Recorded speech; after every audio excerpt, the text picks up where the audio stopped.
السلام علیکم ناظرین، پروگرام سین اسلام آباد کے ساتھ میں ہوں آپ کا میزبان مزمل حسین سید۔ ناظرین، کل ایوان صدر میں پاکستان پیپلز پارٹی کے شریک چیئرمین آصف علی زرداری کی صدارت میں ایک مشاورتی اجلاس ہوا۔ اس اجلاس کے دوران یہ فیصلہ کیا گیا کہ سوئس مقدمات کھولنے کے لیے خط نہیں لکھا جائے گا، اور یہ بھی کہا گیا کہ عدلیہ کے فیصلوں کو پہلے بھی تسلیم کیا اور آئندہ بھی تسلیم کیا جائے گا،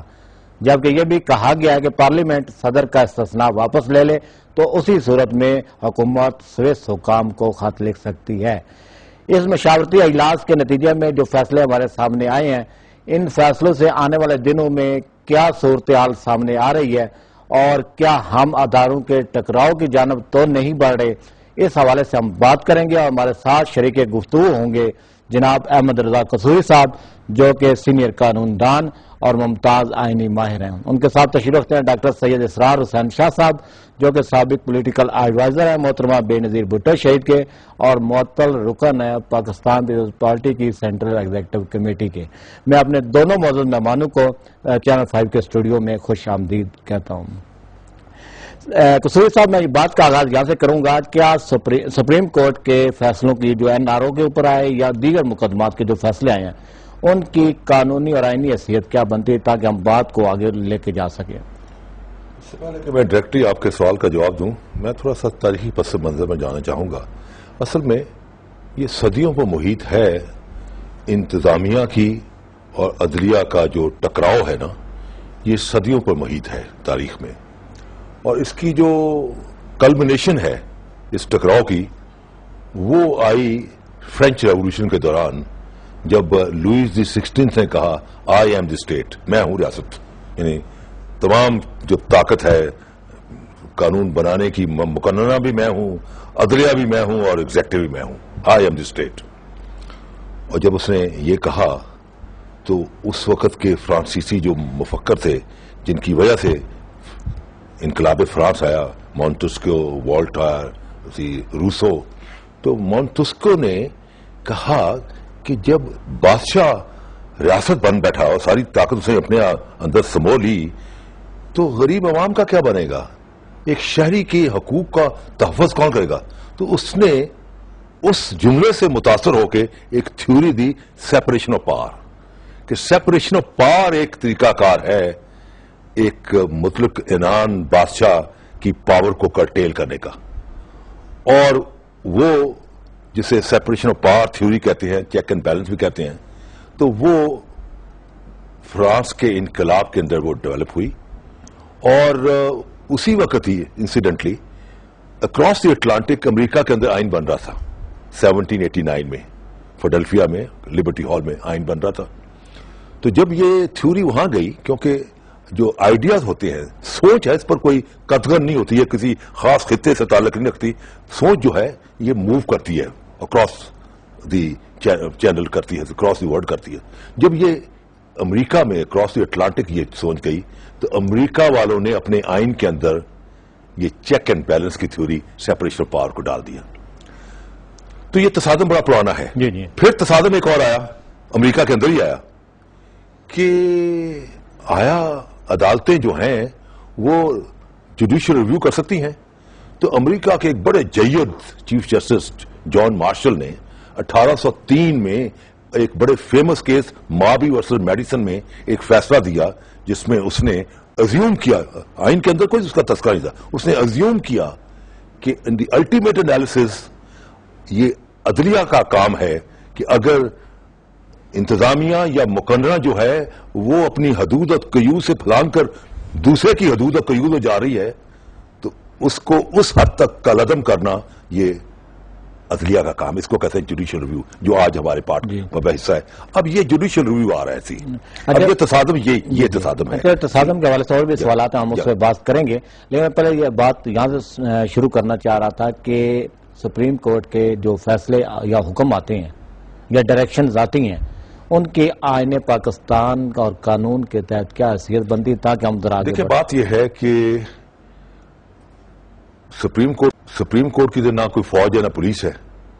سپریم کورٹ جو پاکستان کی تمام انتظامیہ جو ہے وہ انڈر آرٹیکل 190 جو ہے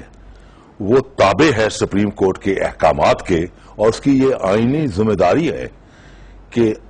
سپریم کورٹ کے جو فیصلے یا ڈائریکشنز ہیں اس کو من اور ان اس کو پایا تکمیل تک پہنچائیں. یہ ان کی کانسٹیٹیوشنل ڈیوٹی ہے. لیکن اگر آپ نگاہ ڈالیں تو 16 دسمبر سے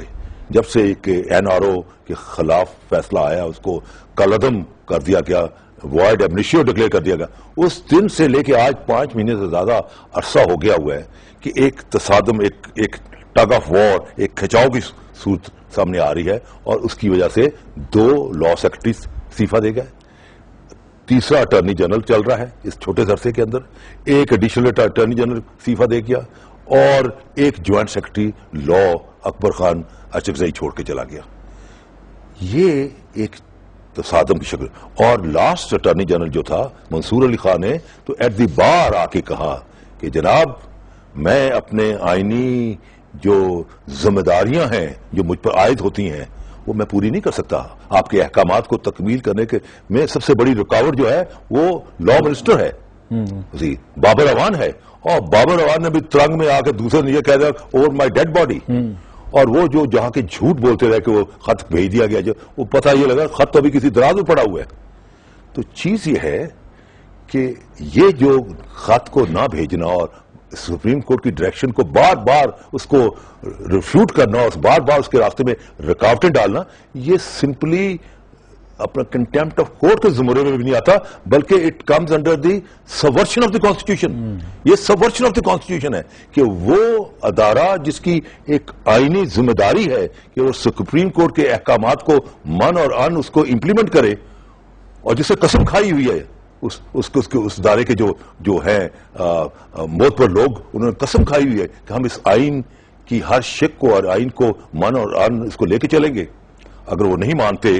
تو this comes within the purview of subversion of the constitution. Siraj Shah sahab, آپ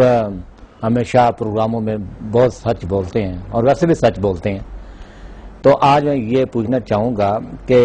عدالتی فیصلوں کے بعد حالات کی جو نشاندہی قصوری صاحب نے کی ہے، اس کے بعد ہم کس طرف جا رہے ہیں؟ کیا صورتحال پیدا ہونے والی سیاسی سطح پر ایک صورتحال کیا دیکھ رہے ہیں سیاسی تناظر میں؟ اور دوسرا، اس صورتحال اگر صورتحال کریٹ ہوتی ہے، مخدوش صورتحال بنتی ہے، تو اس کا ذمہ دار کون ہوگا آپ کی نظر میں؟ دیکھیے شاہ صاحب، آپ کے 3-4 کوشچن ہیں اور میں سمجھتا ہوں کوشچن ایک لیکن پہلے 4. میں سمجھتا ہوں کہ جوڈیشل ہسٹری کا جتنا خوبصورت احاطہ قصوری صاحب نے کیا ہے، اور بحیثیت پولیٹیکل ورکر کچھ چیزیں میرے علم میں اور میرے علم میں اضافہ ہوا کہ یہ کس طرح چیزیں ارائز ہوئیں اور اس جوڈیشل عدلیہ کی آزادی کی تاریخ کیا ہے. تو کیونکہ پاکستان ابھی بڑی ابتدائی سٹیج میں ہے، اور میں سمجھتا ہوں پاکستان ابتدائی سٹیج میں یا جمہوریت ابتدائی سٹیج میں؟ پاکستان کی عدلیہ کی آزادی، عدلیہ کی آزادی، صحیح. پاکستان کی عدلیہ کی آزادی بالکل بڑی صحیح، ابتدائی سٹیج میں بالکل ہے، صحیح. اور جمہوریت تو آئی نہیں ہے. جمہوریت Sorry to say، اس کی طرف میں بات نہیں جو آئی بھی وہ نام کی رہی، آئی نہیں ہے. اور جو ابتدائی سٹیج میں ہے، جس طرح انہوں نے صدیوں پر محیط سٹرگل کی بات کی، میں سمجھتا ہوں کہ پچھلے 2-2.5 سالوں میں پوری دنیا کے اندر کبھی ایسا نہیں ہوا کہ چیف جسٹس آف پاکستان کو بالوں سے کھینچا گیا ہو، اس کو قید کیا گیا ہو. لوگوں نے ریزائن ضرور دیا ہے، لیکن 100 جج اس کے ساتھ قید ہونے پر مجبور ہو گئے ہوں. اس کا مطلب ہے کہ history of resistance on a judicial forum یہ پاکستان کے اندر کیا دنیا کے اندر پہلی مرتبہ ہوا. اور پھر پولیٹیکل ورکرز اور وکلاء کی جدوجہد، میں سمجھتا ہوں وکیلوں نے جو رول ادا کیا ہے اس وقت جس وقت اس ملک میں سکوت کا عالم تھا، اس وقت جس وقت پولیٹیکل پارٹی جو ہیں وہ سائلنٹ کردار ادا کر رہی تھی، ہمیں وکیلوں نے انسپائر کیا کہ ہم سڑکوں پر آ کر اور عدلیہ کی آزادی کے لیے نعرہ لگاتے تھے. ورنہ کسی ایک